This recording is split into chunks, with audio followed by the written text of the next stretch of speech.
South Korea is using humanitarian efforts to do that. And there may be some politics in it, but, South Korea, as the United States, does a lot humanitarianly. And I think that's extraordinarily important. That's not going to solve the problem of unification, in my opinion. It's because, frankly, I don't know if the leadership gives a damn about humanitarian reasons. So, they cut the stuff off at times. When the people went north, they called the program off on several occasions, and it gets back. But you're dealing with, in theory, one set of people, but one set that have been substantially brainwashed in the north to what the South is up to. But all you have to do is to go to the South and see it. And I don't think that the North Koreans can really appreciate what South Korea has done. You think they kept in the dark on a lot of this stuff? Well, there's no question about it. The ridiculousness of the situation, I've seen this. This is maybe 10 years ago. I was over there, and we went up to the DMZ, and they've got all these big pictures or buildings that have no back to them, trying to influence the South Koreans, saying they've done all this building, but it's a fraud, and it's just unbelievable. It's like a fake city. That's right. It's a fake city. A fake city. They pretend to be busy and horn honking and. It's almost juvenile. Well, I won't put it that way. It is juvenile. Yeah. Anybody with any sense, all you have to do is look at it. Yeah, it's like a stage set almost. Yes, that's right. It's a stage. And if they are trying to influence South Korea that they've got this wonderful economy, who's kidding whom? Yeah, when I was there, the Americans put up I think a 100-foot flagpole with a flag. And then soon after, the Koreans put a 300-foot flag up, 300-foot flagpole with a giant flag, just to say, see, we can do it better, and it's all propaganda, as you know. When you visited Korea and you spoke to some of the South Korean people, did any conversations result in, like, I want to get back with my relatives, or what did you hear about the South Koreans talking about the North? Did you hear any conversations? I was involved with a number of academic groups, and I've got to say I didn't really get out and talk to the guy on the street and know what the guy on the street was thinking. But I can I think I have to suggest that I think if you've got a relative in North Korea, you'll probably want to see him. There was, during the Japanese takeover of Korea, there was this prostitution going on where they abducted Korean women and forced them into prostitution. And they have these comfort women, they were called, that did this. They brought the woman to the camps with the Japanese. And right now, the comfort women, from what I understand, go every day to protest the Japanese embassy. What do you think of that? Well, I think you have to go back in history, and this predates our Korean War, when the Japanese took over Korea, which was vicious. It was there was no love between the Japanese and the Koreans, and I don't think there is now particularly. And that this is, the Japanese were, what they did in Manchuria, what they did in Korea, what they did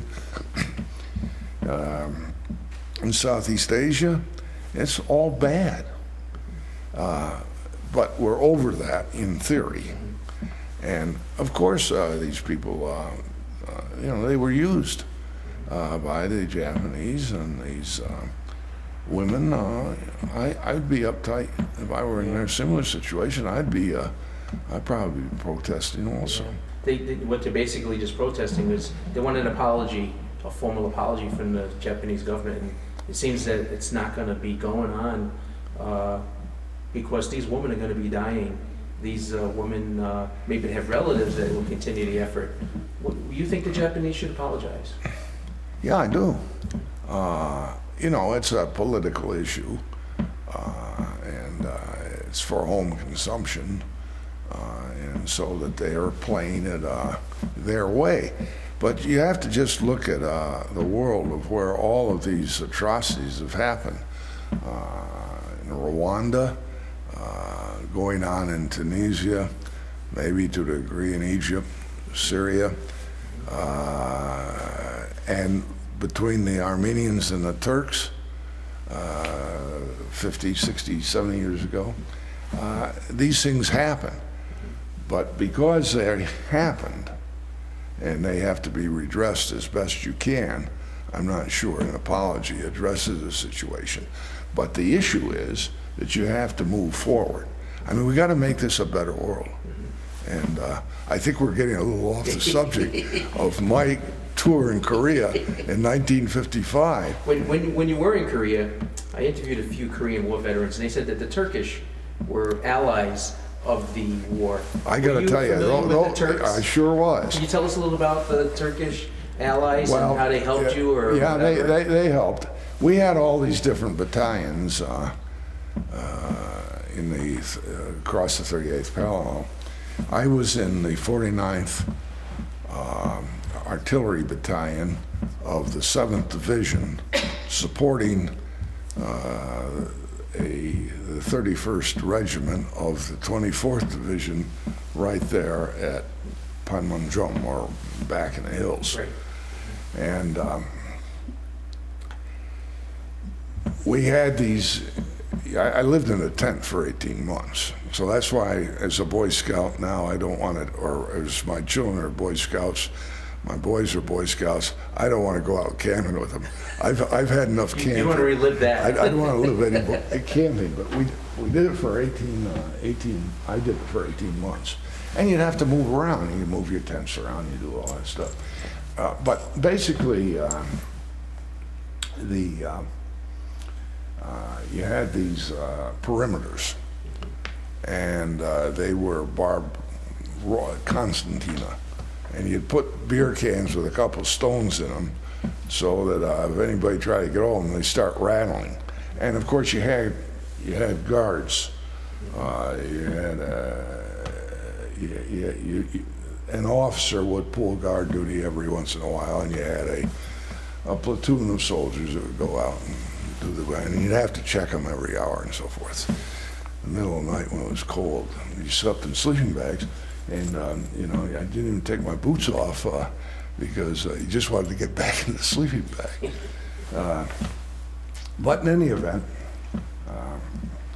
the Turkish contingent, of course it was in the United Nations operation, the Turkish contingents, they were tough soldiers, and they didn't fiddle around. And if they found somebody trying to steal or do something, they shot them, and then they would hang them up on the fence. Their own soldiers? No, the Koreans. Oh, the Koreans, okay. You were living down in these areas where, you know, I'm being perfectly frank here. Well, please do. We call them slicky boys. And these slicky boys would go over the barbed wire to come in and try and steal. And, you know, you'd have to catch them and send them back over. Now, it worked both ways. Some of our soldiers went over to visit friends, Korean friends also. So I'm not saying it's one-sided, but if you did it in the Turkish situation, the Turks would shoot them. They would really enforce the war zone. and then hang them up on the fence to let everybody know what they're doing. Wow. I heard they were fierce fighters. Oh, just absolutely, you know, absolutely fierce. And they would discipline their soldiers if they did something wrong too. I heard well, you can't toe the line. Oh, yeah, they toe the line. Did you meet any other allies there? Well, our battalion had a rock battalion. We were integrated. I mean, we didn't eat together, but we served together. I mean, they had their own facilities. We had our own facilities. That's the Republic of Korea Army. We dealt with them all the time. Right. And they were part of the operation. Did you get along with those Oh, yeah. Rocks? Yeah, yeah. And, We had very good relationships. And I mean, you were in a battalion that had tanks or No, I was artillery? artillery. And the battalion I have, you have 3 batteries, A, B, and C. I started out with B battery, which is located away from the headquarters of the battalion, and they were all, you covered a certain area. And I started out there, and I was a forward observer for a while, and then I worked my way up, as you would in anything, because there's a big turnover every 2 years, 18 months. There was a turnover and new people would be coming in, so it was changing. Then I went to the battalion and became the assistant S3, and the assistant S3 is the gunnery officer for the battalion. And S3 is basically intelligence, but then under that, in this particular situation, the assistant S3 was the gunnery officers. So I had you would plot. You go out on RSOPs. Oh, what kind? What? RSOPs, and I'm trying to think what it stands for. It's reconnaissance selection of position. And you would go out, and go in these fields and set up the whole operation with with your 3 batteries. And it was to find the right place to go, and then the enemy was wherever they were, and you would work the thing out. So it was an interesting experience, but Korea is hot in the summer and cold in the winter. And it was a good experience. And then we had big operations with maybe both the 24th and the 7th divisions. And it was all interesting. Did you have to fire the guns? Oh yeah, we fired them all the time. You fired them all the time? Yeah. At the enemy? Well, we didn't shoot. No, we didn't shoot them. But I mean, we were practicing all the time. Okay. Oh, we fired them all the time. Plenty of ammunition to go around. Oh yeah, I was plenty of ammunition. Like you said, you were in tents, and was there a lot of downtime at all? Was there any downtime? No, Soldier? it's pretty organized, because if you have much downtime, everybody gets in trouble. Okay. Idle time is the devil's work. Exactly. They gave you every 3 months they gave you a got to think of the name of it. You went to Japan for a week. R&Rs, rest and recuperation. You're asking me, or we're talking about things I probably haven't thought about in 55 years. Downtime. Downtime. But you have to, you got away from it all. You had to go down to Seoul, and they fly you from Seoul to Tokyo, and you spend a week in Tokyo, and then they fly you. You're flown back. What did you enlist or were drafted? No, I was in college. I was in the ROTC, and on graduation became a second lieutenant. We had to go to Fort Sill, which is the artillery installation in the United Where's Fort States, Sill? Oklahoma. And you went there for training, or Yeah. you went as an officer then, or somewhat like an officer? Well, first you went as an ROTC cadet, and you had to go. Well, you had to take the classes, and you had the drill I went to Yale, and they had it there. And it was important. The artillery used to be, everything changes, but artillery was sort of the thing to be in if you were going to be in the Army. The infantry was great, but the artillery was just a little more allegedly sophisticated. I don't want to tell that to an artillery officer, but or anybody that's in artillery. My father was an artilleryman, and in fact, the interesting thing, the 34th Regiment that we were supporting in Korea, he was in as a company commander in the First World War in Europe. What a relationship. They knew the Barclays Yeah. when they got there. Huh? Well, oh, I remember your father. yeah. You have to live 70 or 80 years to do all that. But in any event, it was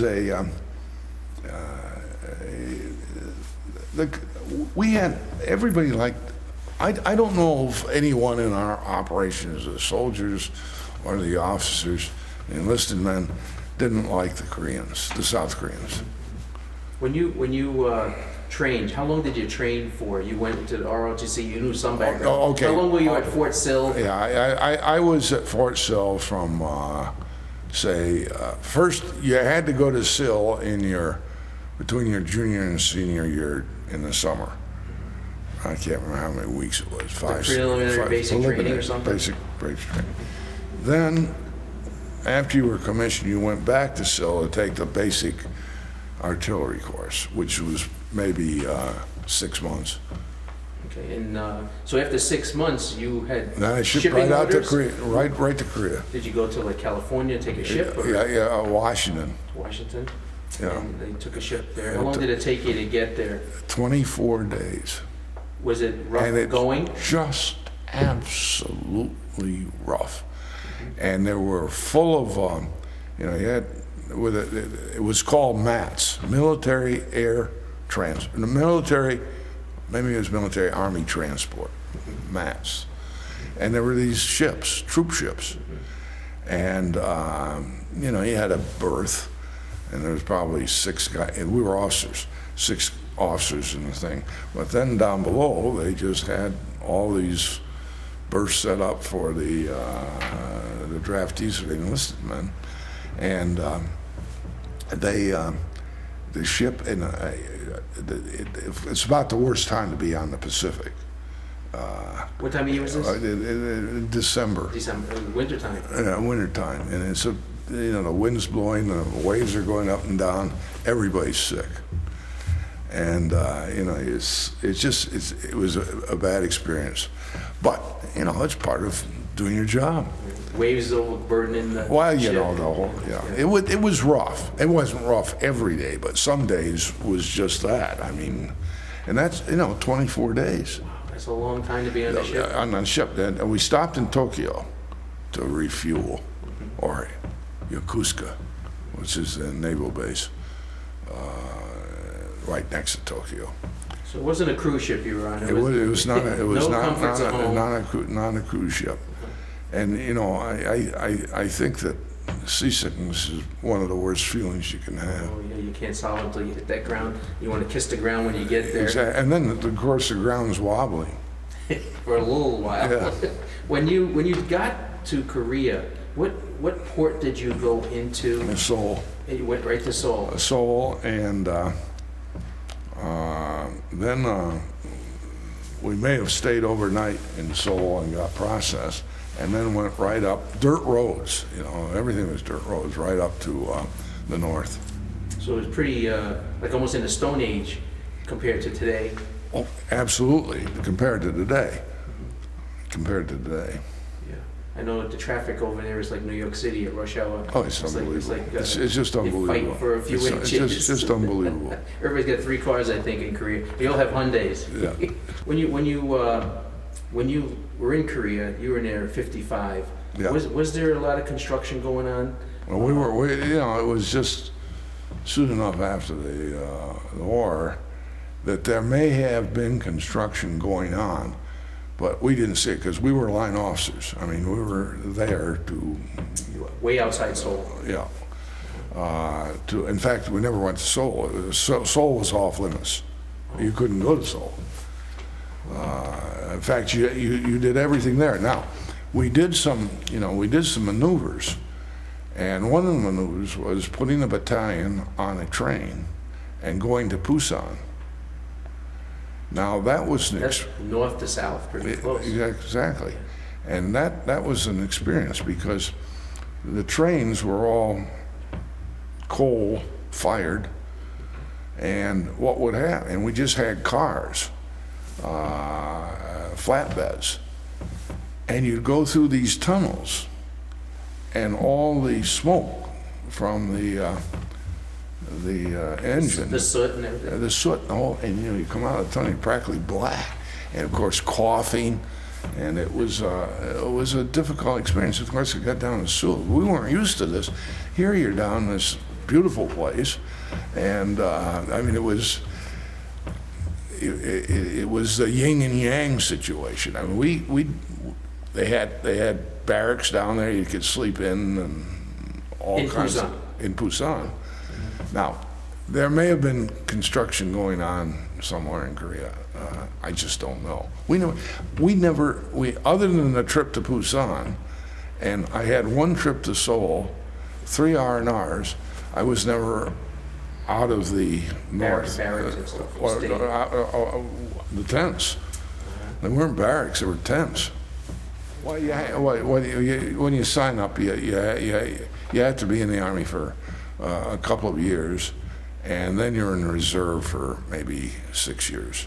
You don't have to, sometimes you do something in the reserve, you don't necessarily have to. It's a question of whether So they you were call there you. from 55 to 57? or- Yes. And when you returned home, what were the reactions of the people about you serving in Korea? As you know, we hear the same thing, similarities between the Vietnam veterans coming back to America, and they were kind of shied away from you, bad person, to go to Korea. I mean, to Vietnam. What did you feel or hear anything about that? Nothing. Absolutely nothing. There wasn't any riots or any Oh, rallies? Oh, no. Back then, it was the Eisenhower years, and the country was doing well, and the country was happy. They were glad to have the Korean War over with, and there was just the people on the street loved the servicemen, Army, Navy, Marines, Coast Guard. There wasn't this thing that built in Vietnam. I mean, that was just totally different. One of the officers I served with went to Vietnam right after we got back. So let's say maybe a couple of years he served in the United States. And in the early 60s, maybe 60, he went to Vietnam, was ordered to go there, and was killed. And this was before, the Vietnam thing really got going. The rebellion of it. Yeah, and I guess my point is that serving in Korea and I think serving in Vietnam are two different things. So you were welcomed with open arms? Oh, yeah. Yeah, there was no ridicule? No. You think it was because of World War II just getting over and the Korean War beginning? You think there was still that The mentality? the police action you're talking about. Yeah.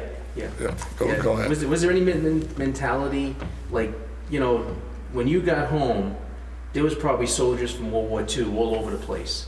And we had just ended the World War II, and then Korea episode happened. Do you think it's they welcomed you back because they thought of you as a soldier, just continuing the war? No, I don't think it was a continuation of the Second World War. I mean, I think it was separate and apart, although, there are obviously some parallels here. I think the Korean War was sort of a war on its own, and it was, it didn't have bad press. It was the idea of stopping communism from taking the world You think, over. like you said, you think the Korean War was the beginning of police action by the U.S. government to prevent the spread of communism? And Well, it was to prevent the spread of communism, and then you had MacArthur, who was obviously a World War II hero, commanding the thing, and until he got dumped by Truman, and I think Korea was special. mean, I think a lot of veterans would be delighted to go back to Korea. I'm not so sure that's true of Vietnam. I mean, I think that got, the American people don't realize, I think, how much the veteran or the armed forces do for them, because obviously they're not there. But the sacrifices, both in the Korean War, Korean police action, and in Vietnam, and in Afghanistan, and Iraq today, is just monumental what has been done. And you get some of these leftists in the United States, and they just don't get it or don't want to get it.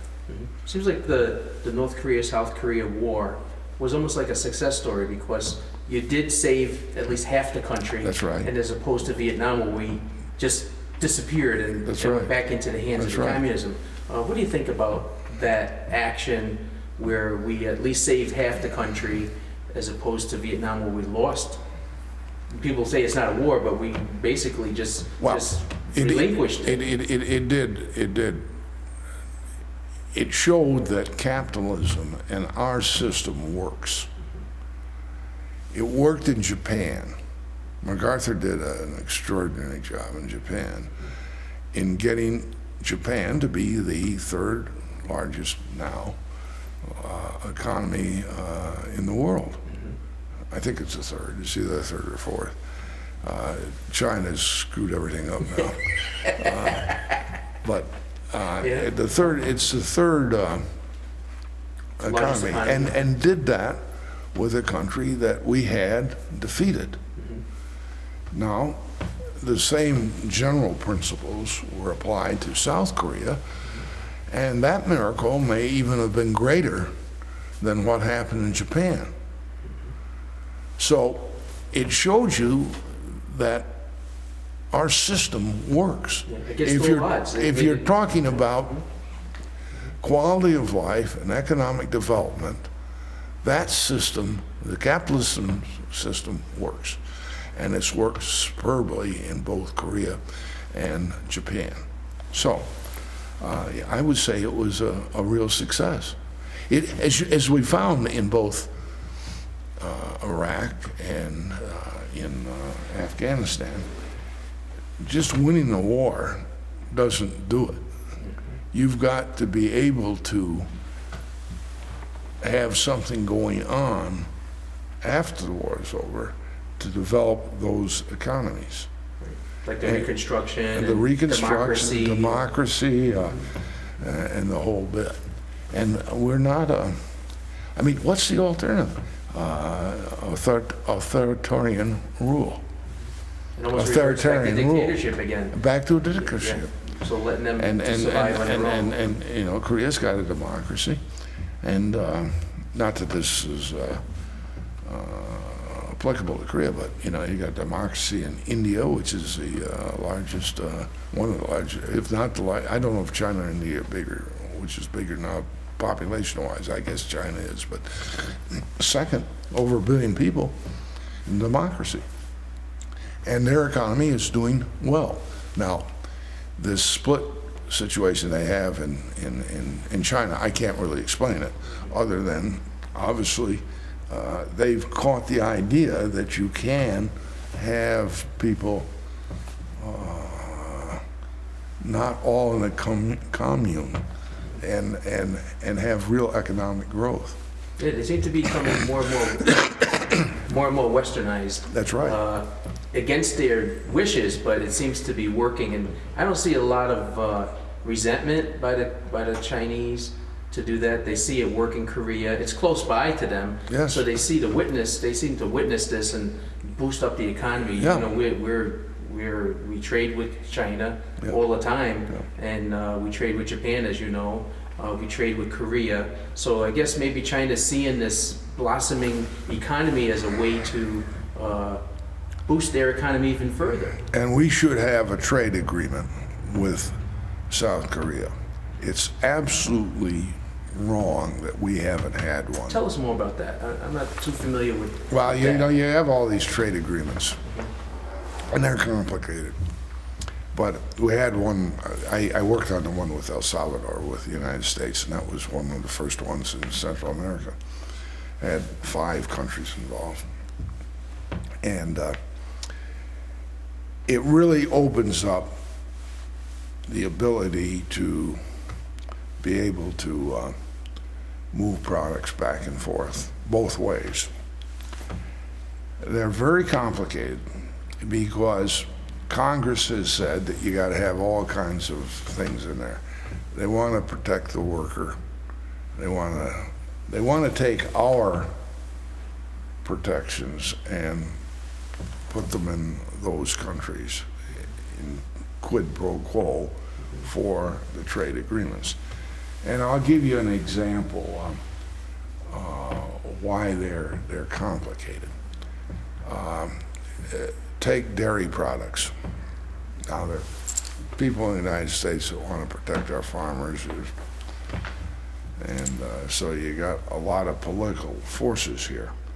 But what it boils down to is, and the way they have been able to screw it all up over the years, is make the agreement so difficult for a country that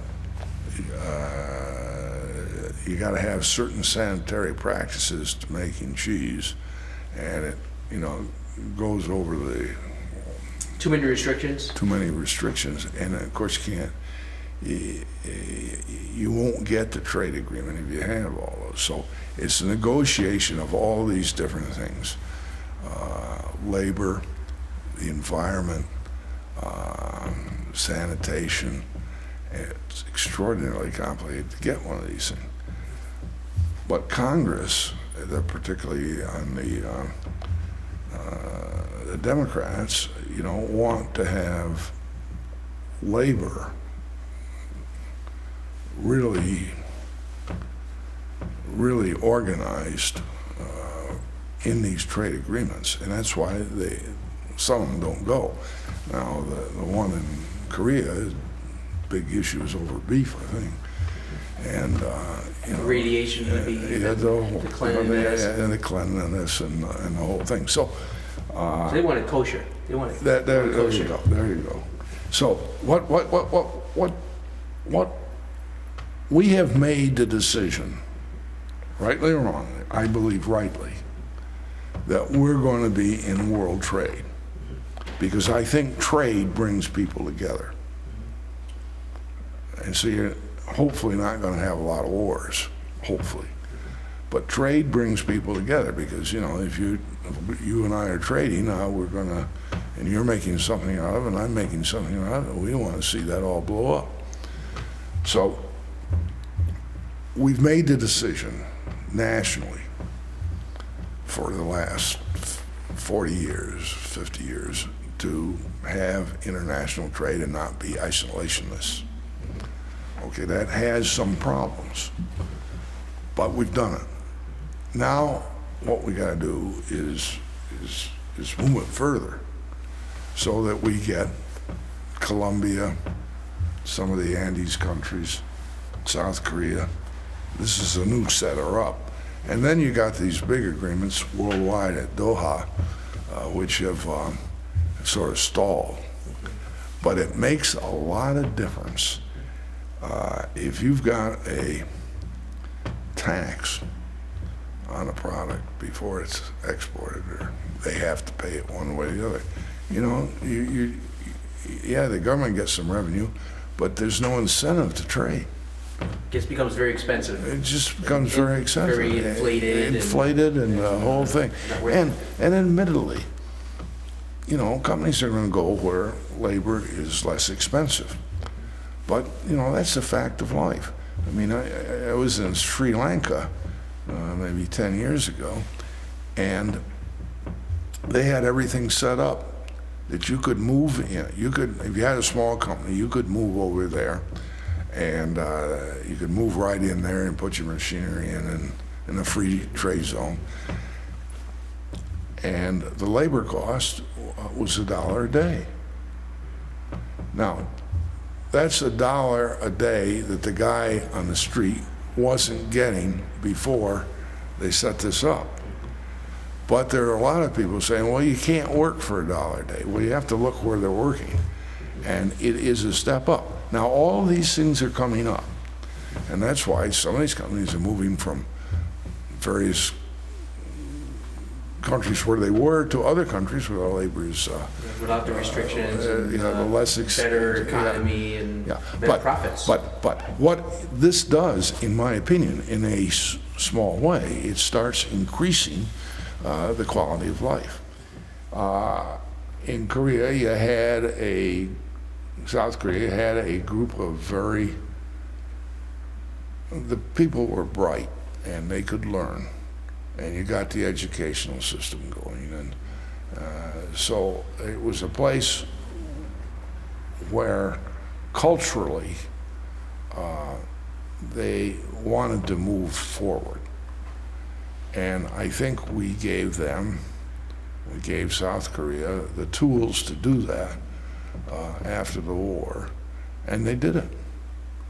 And so I think it's sort of an educational thing that you have to have it, and cultural, that you want to do something. It could be compared to, say, some countries where, and this is an analysis that may not necessarily be accurate, but some people think that it's good to catch a fish for that day, and you've done the job for the day, and you'll worry about tomorrow about catching another fish. Now, in other places, they think that once they know how to catch a fish, maybe they ought to catch 2 fish and to sell 1 fish or whatever. Now, it's an oversimplification, but I think it's a cultural thing on how you look at development. Do those people want to develop their country or develop themselves or have a better life? I think there are a number of people that are more or less satisfied. Yeah, I see that. I see your point, like in Afghanistan and Iraq and all those countries. They don't seem to be concerned about the future. They're concerning about today. And the 1 fish rather than the 2 fishes for the future. Exactly. But the Koreans did grasp that concept and said, they sure did. Move forward, and we're going to build our economy up against all odds. As did the Japanese. Yes. First. Right. Now, I'm not suggesting there's a relationship between the two, but you had basically, they wanted to build their country too, and Korea wanted to build its country. Yeah, Koreans seem to be very industrious. Yes. They grasp everything they can and make 2 fish out of the 1 fish. Exactly. And they've succeeded.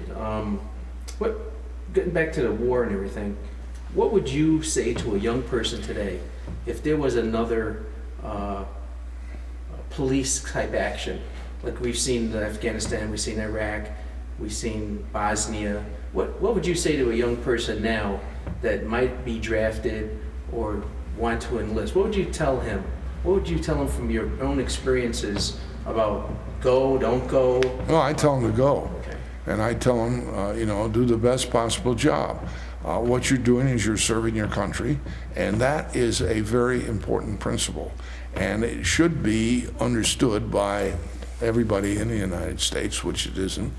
And we see this with the troops now that are giving their lives, and they're not particularly respected for it, that in order to make this thing go, if you're going to have an army or a military, you've got to have good people in it. And I tell you, we've got some absolutely great people in it. So I would tell the young man or woman that do it. It's after you get out, you can make a career of it if you want, but if you get out, I think you're going to be a better person. What do you think about the legacy of the Korean War veterans? We talked about that a little bit.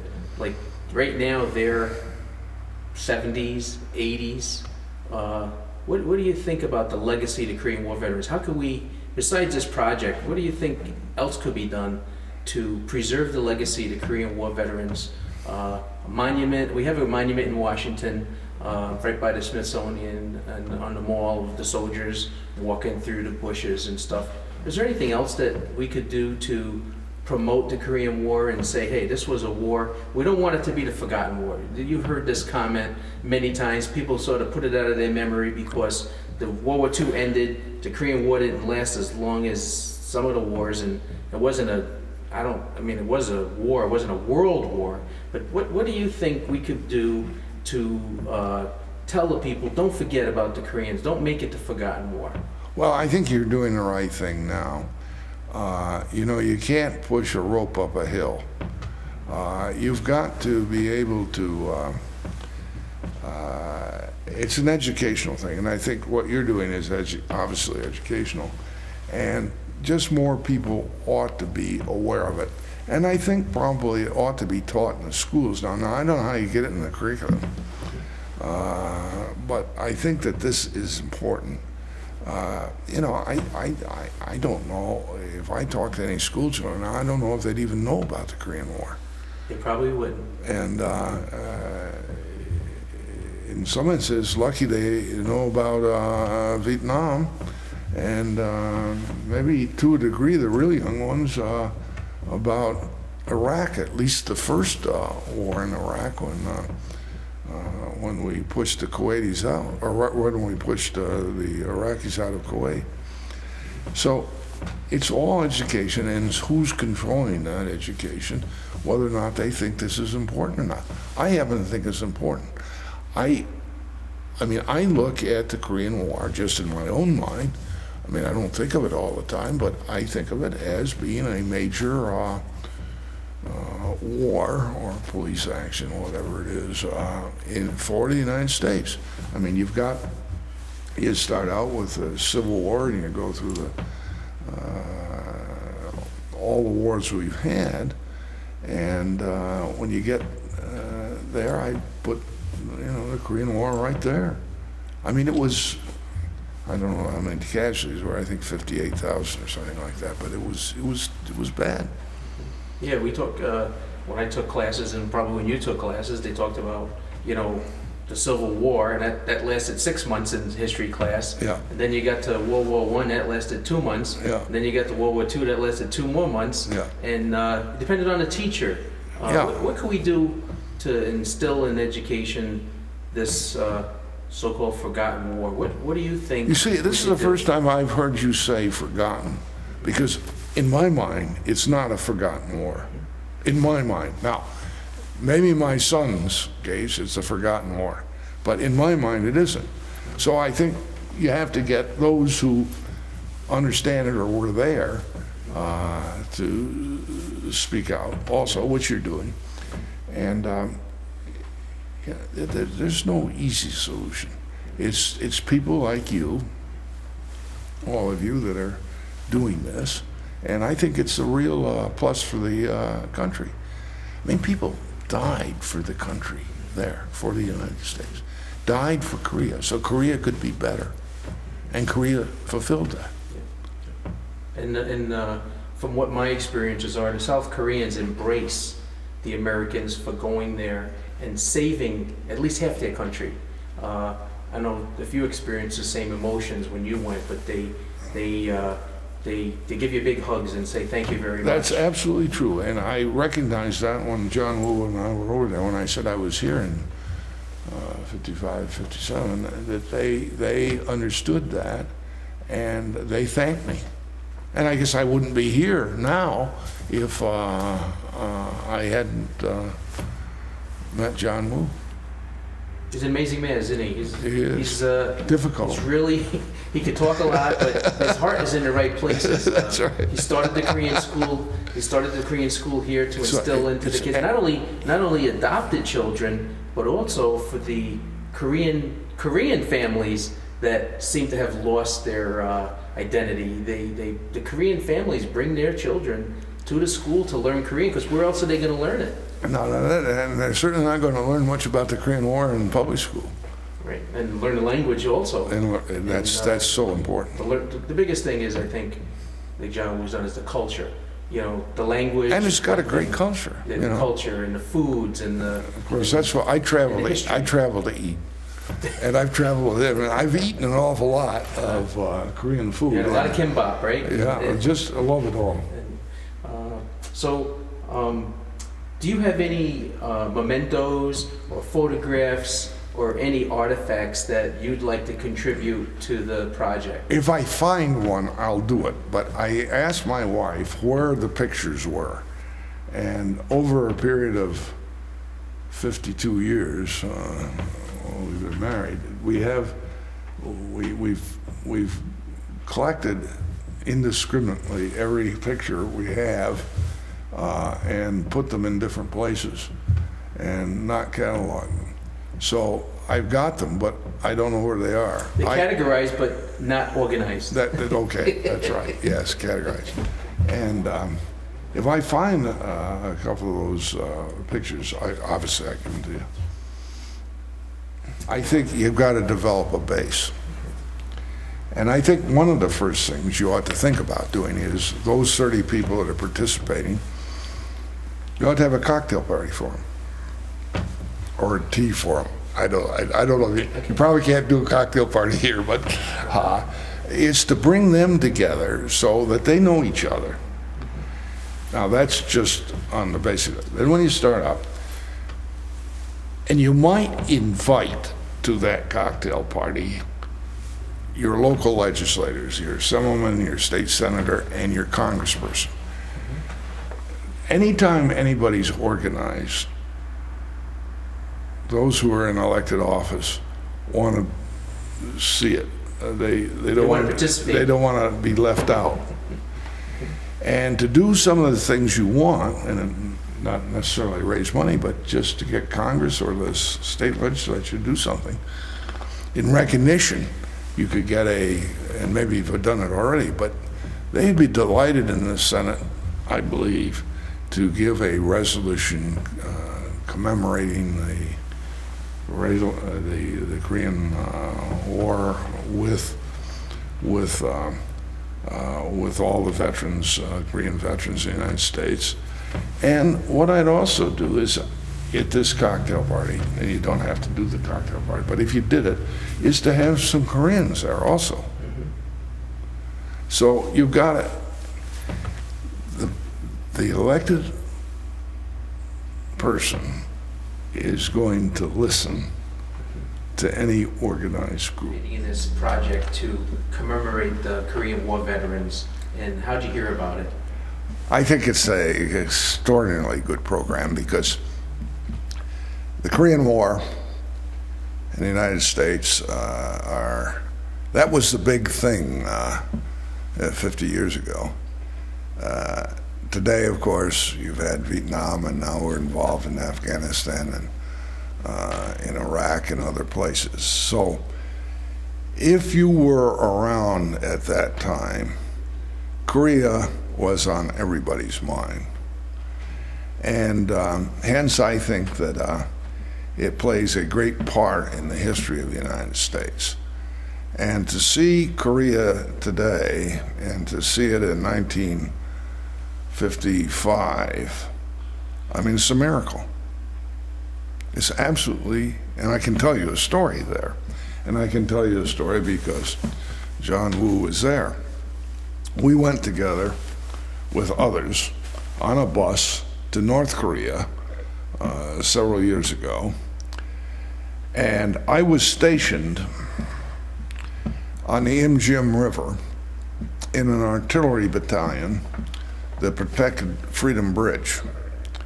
And you could see Freedom Bridge from where we were, but it was sort of a hilly type of operation with a lot of rice paddies around and many farmers, but it was really agricultural. And it was pleasant, but you know, it was undeveloped and it was in the war zone, and we were on the 38th parallel. And so we took this bus up and went to North Korea. And I can't believe how it's been built up purposely from Seoul to where I was, Munsanee. And it was built up for protection of Seoul, and they had these barriers that would fall down concrete on the road because you go through a valley. And they had apartment houses there. I suppose people commute to Seoul. It's only 35 miles. But then you get onto the Imjim River and you cross it, and it's day and night. And the interesting thing is that what North Korea looks like now, South Korea looked like in 1955. And that was the biggest shock to me of the great economic progress that South Korea had made. And in fact, you can't find these little farms anymore in South Korea. You have to go to a museum to see them. And they were just everywhere in 55. So that was a very interesting situation to see that. But to answer your question specifically, the United States, the people of the United States, looked at the Korean War perhaps similarly to World War II. In a sense, everybody was behind it. You didn't have the problems you had in Vietnam or the problems you have in Iraq or Afghanistan now, whether we should be there or not. The United States thought we should be there. The people of the United States thought we should be there. And they forged a great relationship with South Korea.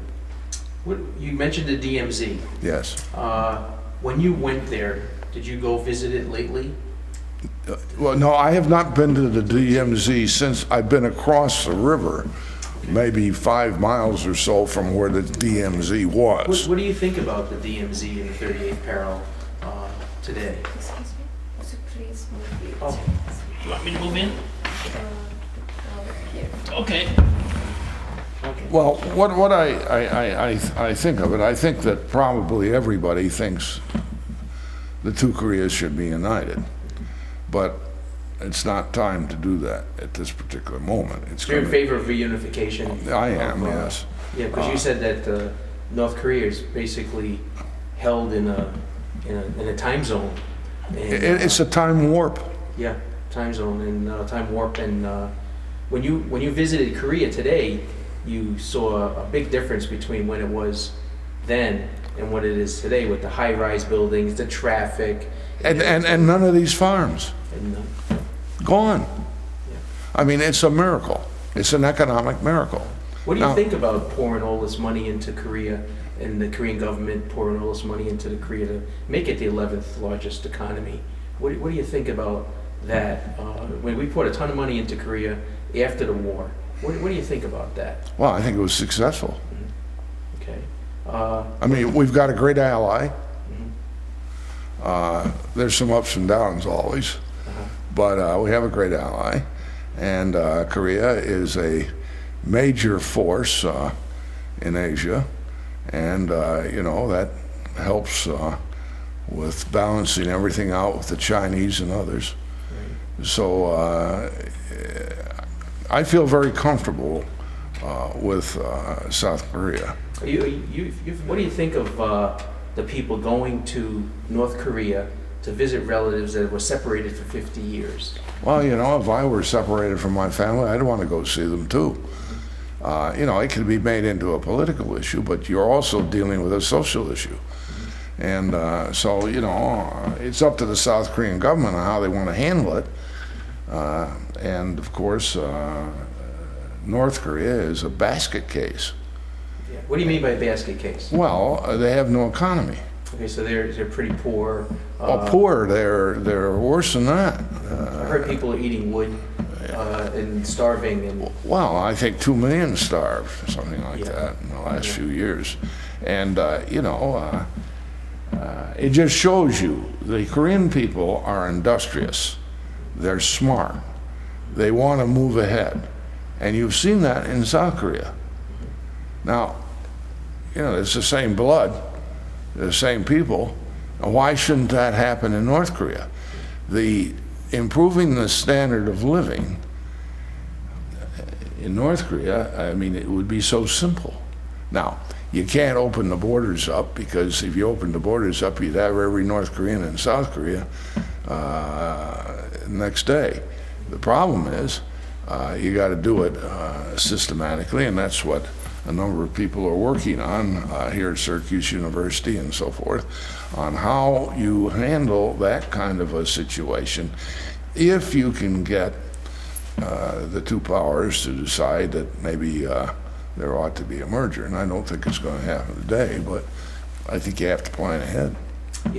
Was it the Prime Minister in North Korea, Kim Il-jung, I think it is? He's a dictator, basically.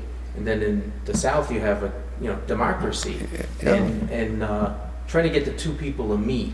What would you do if you were ambassador to South Korea to try to remedy this situation? What would be your perspective and solution? Many solutions that have been trying to be done to reunify and get the North to wake up and see that they're treating their people poorly. What would you do to try to reunify and try to get that wall down, or barrier? Well, that's the big issue. The North Koreans or the leadership wants to hold on to power, and it's going to do everything it can to hold on to that power. Now, how do you do it? Well, you try and make contacts, and we have had some contacts. In fact, I've had the North Korean ambassador to the United Nations to my house for lunch through Syracuse University and through Jongwoo and others. That's just a start, but you've got to get in there, and Syracuse University is doing it in the sense of bringing a number of North Korean scholars here, and that's not going to solve the problem, but you got to be able to pick up the phone and call somebody. And right now, there are very few people in the United States pick up the phone call. The State Department, of course, can do it indirectly, but it's pretty hard to get to anybody in North Korea. And so you just got to start working on it, and you got to start understanding them, or trying to understand them. And they've done us in on 3 or 4 occasions, and probably will again. But I don't think that's a reason to stop. I mean, I don't trust them. I don't trust anything they say. But you have to develop that understanding from below and try and move it up. It's a power struggle. For whatever reason, the leadership wants to stay in power. I mean, I don't really understand that when you have millions of people starving and your economy is, just in awful shape. So you think the diplomacy should be done with little baby steps like you were talking about, eventually maybe blooming into something that will solve the issue? Well, I think you have to develop some kind of understanding with some of the people in North Korea, and frankly, I don't know what the answer is. It's just you have to continue. We ought not to just say, because they've turned us down again on something, that we ought not to try again. So in my opinion, and it's my personal opinion, is that this is good, that what Syracuse is doing and other universities are doing to try and of course you got the issue of South Korea. Many people in South Korea don't trust the North Koreans and don't necessarily want unification. But I think overall they want. There's been